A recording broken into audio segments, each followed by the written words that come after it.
नमस्कार दोस्तों, क्या आपने कभी ध्यान दिया है कि किसी महीने में 30 दिन होते हैं, किसी में 31 और फरवरी में सिर्फ 28 या कभी 29 दिन क्यों होते हैं? आज की इस कहानी में हम इसी रहस्य को आसान भाषा में धीरे धीरे और पूरे विस्तार से समझेंगे। बहुत पुराने समय की बात है, जब इंसान के पास न घड़ी थी न कैलेंडर। उस समय लोग समय को सूरज, चांद और मौसम से पहचानते थे। दिन निकलता, रात होती और मौसम बदलता, बस यही समय का अंदाजा था। धीरे धीरे इंसान ने समझा कि धरती सूरज के चारों ओर घूमती है। धरती को सूरज का एक पूरा चक्कर लगाने में लगभग 365 दिन लगते हैं। इसी समय को हम आज एक साल कहते हैं। अब समस्या ये थी कि इतने सारे दिनों को कैसे बांटा जाए। साल को छोटे छोटे हिस्सों में बांटना जरूरी था, ताकि खेती, त्योहार और जीवन की योजना बनाई जा सके। तभी साल को 12 महीनों में बांटने का विचार आया। जब 365 दिनों को 12 हिस्सों में बांटा गया, तो एक महीना लगभग 30 दिन का निकला। यही से 30 दिन की अवधारणा शुरू हुई। लेकिन 365 को 12 में बराबर बराबर बांटना संभव नहीं था। कुछ दिन बच जाते थे। इसी असंतुलन को ठीक करने के लिए कुछ महीनों में 31 दिन जोड़े गए, ताकि पूरे साल का हिसाब बराबर हो सके। इस तरह कुछ महीने 30 दिन के बने और कुछ 31 दिन के। अब सवाल आता है फरवरी का।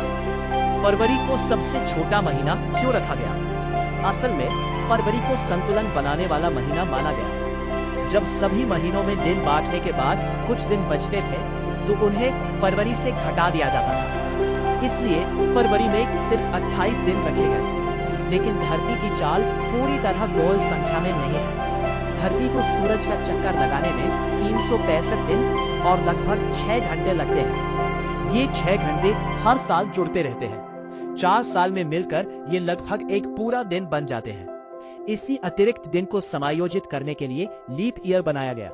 लीप ईयर में फरवरी में एक दिन और जोड़ दिया जाता है। तब फरवरी 29 दिन की हो जाती है। इससे धरती की असली गति और हमारे कैलेंडर के बीच संतुलन बना रहता है। अब एक रोचक बात और।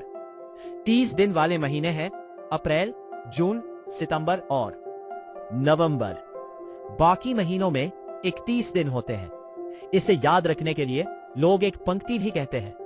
अप्रैल, जून, सितंबर, नवंबर, इन चारों में दिन 30।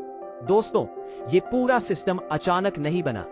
ये सैकड़ों साल के अनुभव, प्रकृति के अध्ययन और गणित की समझ से बना है। महीनों के दिन इस तरह रखे गए ताकि समय ना आगे भागे ना पीछे रहे।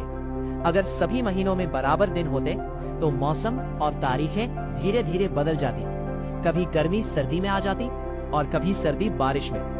लेकिन इस संतुलित व्यवस्था की वजह से मौसम और समय एक साथ चलते हैं। इसीलिए जब आप कैलेंडर में 30, 31 या 28 दिन देखते हैं, तो समझ लीजिए कि ये प्रकृति और इंसान की समझ का एक बेहतरीन तालमेल है। तो दोस्तों, महीने का दिन 30, 31 या 28 होना कोई गलती नहीं। ये समय को सही रखने की एक समझदारी भरी योजना है। अगर आपको ये कहानी पसंद आई हो, तो ऐसे ही ज्ञान से भरे वीडियो देखते रहिए।